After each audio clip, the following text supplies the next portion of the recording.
experiência comum a todos nós, que é aquela de olhar o céu.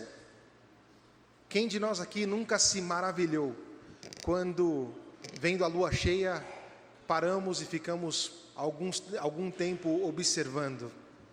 Quem de nós aqui, quando não vai para o interior, na casa dos nossos avós em geral, e vemos o céu aberto, cheio de estrelas, o espaço sideral, ficamos atônitos, ficamos estupefatos, ficamos fascinados com a grandeza.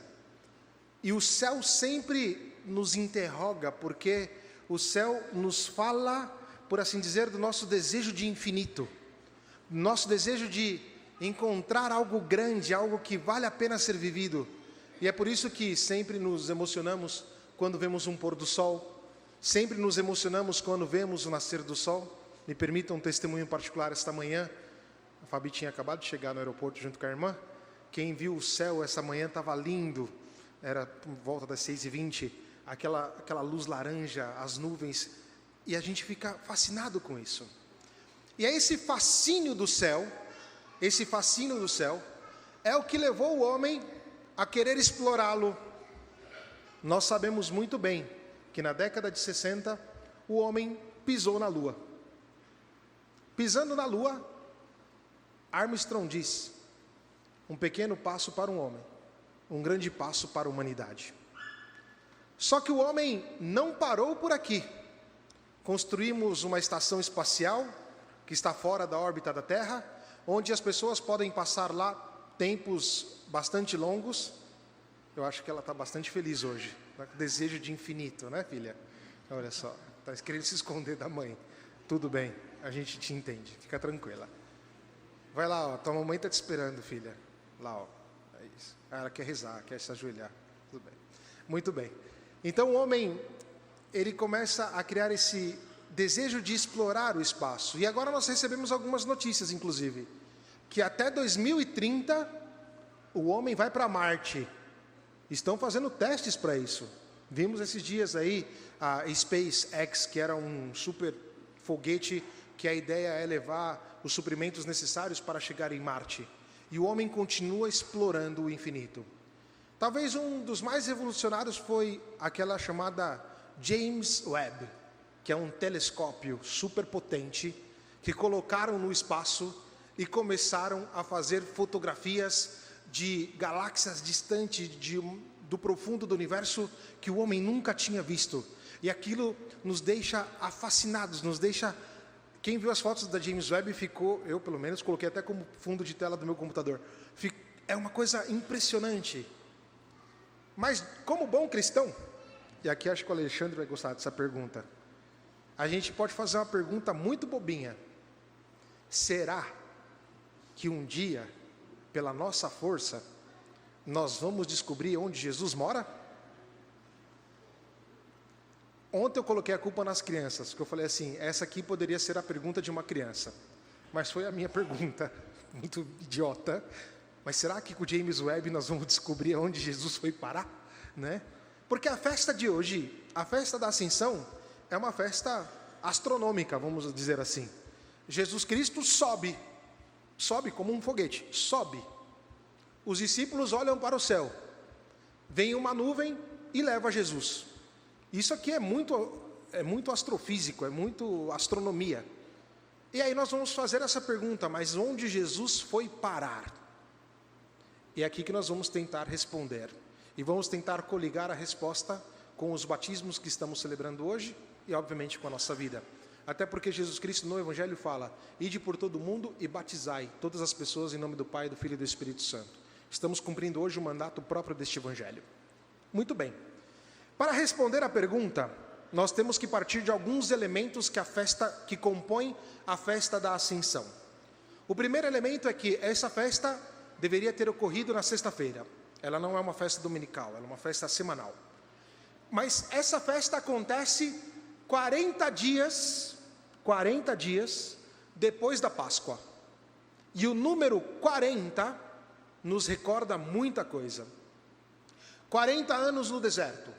O povo, depois de ser libertados da escravidão do Egito, vai pelo deserto em direção à terra prometida. Portanto, nós temos que esses 40 anos representam esta passagem do povo da escravidão para a liberdade. 40 dias, Jesus Cristo tentado no deserto, e nele a nossa humanidade, que é capaz de resistir às seduções do diabo, e portanto, passar da morte para a vida. 40 dias que celebramos inclusive o tempo da quaresma, que nos recorda exatamente que aquilo que era escuro, que era treva, se tornou luz. Aquelas águas que eram amargas e salgadas se tornam água doce, sobretudo aquela água que nos leva ao sacramento do batismo, que é nos tornar filhos de Deus, pessoas livres. Portanto, nós temos que o número 40, na Sagrada Escritura, e a festa de hoje, reporta a ideia de uma passagem, Jesus Cristo que passa daqui para o Pai. E desse modo nos mostra o nosso destino. O destino nosso é estar junto com Deus, junto com Jesus, junto com Deus na glória.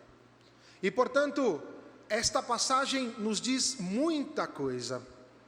A primeira coisa que nos diz e que nos quer é tentar, ou melhor, é nos libertar da nossa tentação de coisas fixas. E essa é uma tendência que nós temos, de fixar-nos nas coisas e esquecermos que as coisas são passageiras, ou vamos dizer de um modo espiritual mais profundo, que todas as coisas estão em direção ao seu fim último, que é a glória. Estão ao seu fim último, que é a vida com Deus. E cada cristão está dentro desta dinâmica. E uma vez que Cristo está com o Pai, indica qual é a direção que nós temos que caminhar. Direção essa, papais, mamães e padrinhos e madrinhas das crianças. Que vocês, usar a palavra obrigado é um pouco delicada, mas que vocês têm o dever de apresentar para essas crianças a partir de hoje. Qual é o caminho que elas vão seguir?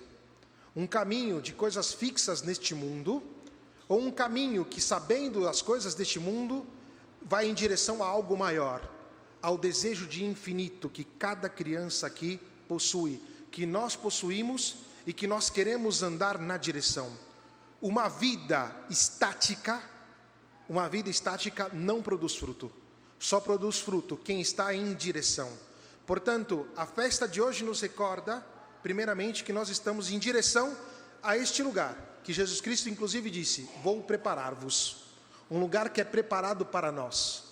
Portanto, a direção da nossa vida não é a morte, não é estar 7 palmos debaixo da terra. A direção da nossa vida é um encontro com esta pessoa, que é a Santíssima Trindade. Portanto, as nossas tentações de fixar-nos neste mundo devem ser exorcizadas imediatamente. E aqui vai uma pequena leitura da Capela Sistina. Na Capela Sistina, São Pedro, na hora que Cristo volta para ressuscitar-nos dos mortos e levar consigo o seu povo, São Pedro está dando novamente as chaves para Cristo, porque daquele momento em diante as chaves não têm mais o porquê. Portanto, nós sabemos que estamos dentro desta dinâmica como igreja, indo para encontrar com o Pai. Este é o primeiro ponto. 40 significa passagem. Depois, nós temos um outro elemento que pode nos ajudar a identificar onde Jesus está. A nuvem. Quando nós vamos olhar a história da salvação, nós vemos que a nuvem se apresenta em momentos decisivos. É a nuvem que conduz o povo liberto da escravidão do Egito em direção à terra prometida, por 40 anos. E a nuvem vai nos dizer no livro do Êxodo, é a presença do próprio Deus. Esse mesmo Deus que se apresenta como nuvem no Monte Sinai, no momento em que Deus dá a nós os 10 mandamentos. Essa mesma nuvem que aparece no templo de Jerusalém, e os sacerdotes não foram capazes de estar dentro, como está no livro dos Números, não foram capazes de estar dentro por causa da manifestação dessa nuvem que era muito poderosa. Dessa nuvem que sai a voz do Pai que diz: este é o meu filho muito amado, escutai o que ele diz.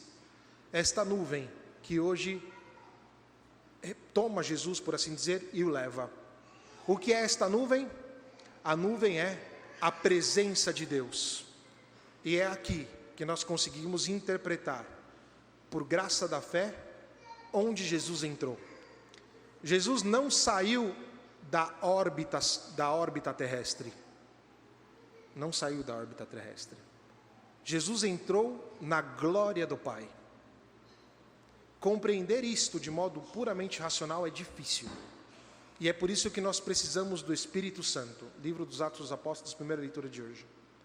O Espírito Santo que nos faz entender que em tudo podemos ver a presença de Deus. E aí nós vamos no livro do profeta Isaías, capítulo 63. A terra está cheia da glória de Deus. E aqui nós vamos entender quando Jesus Cristo nos diz: não vos deixarei órfãos. E o outro salmo nos dirá: ao dia se transmite esta mensagem, à noite se publica esta notícia.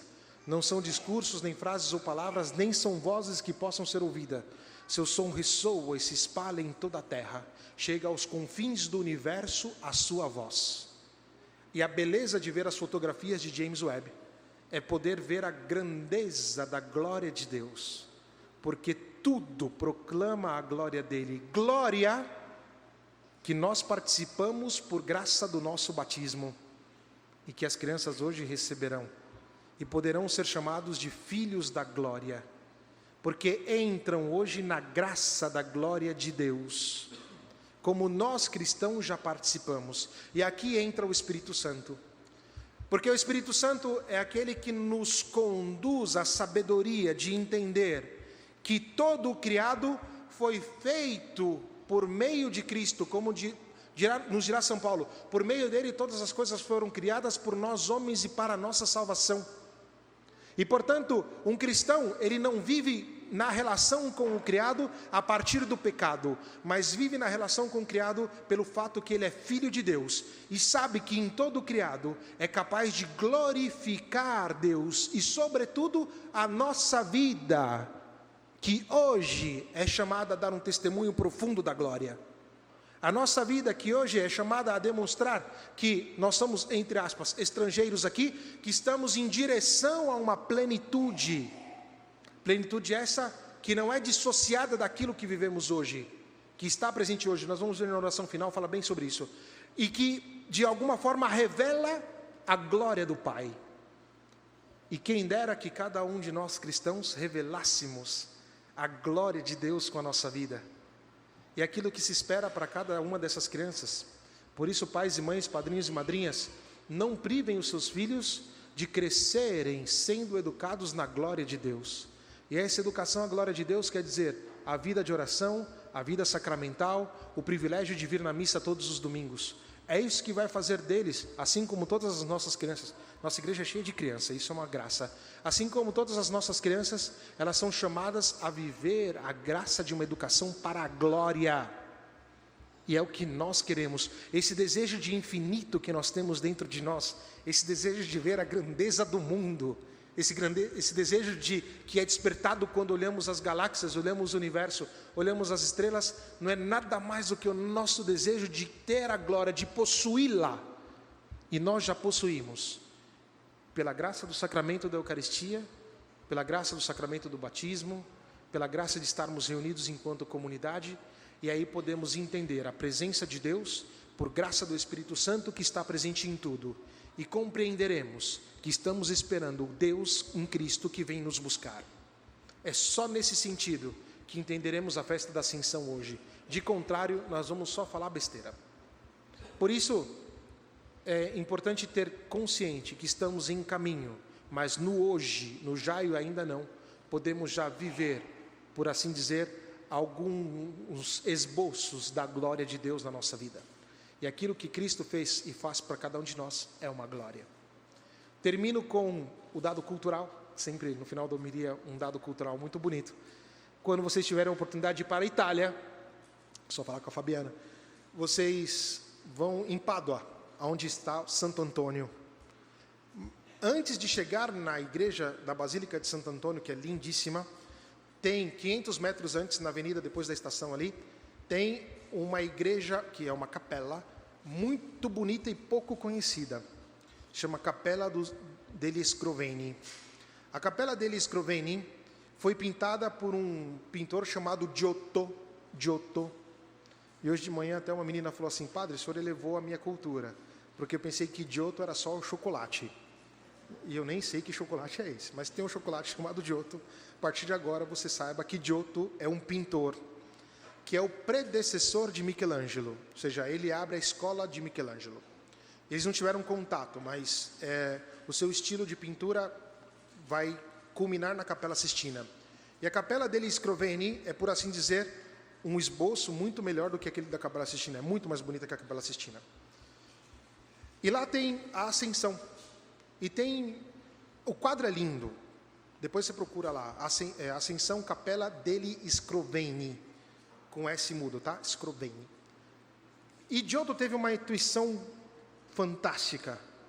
Ele mostra Cristo indo para os céus, os discípulos, como está nos Atos dos Apóstolos, que estão aqui embaixo e olham Jesus Cristo indo.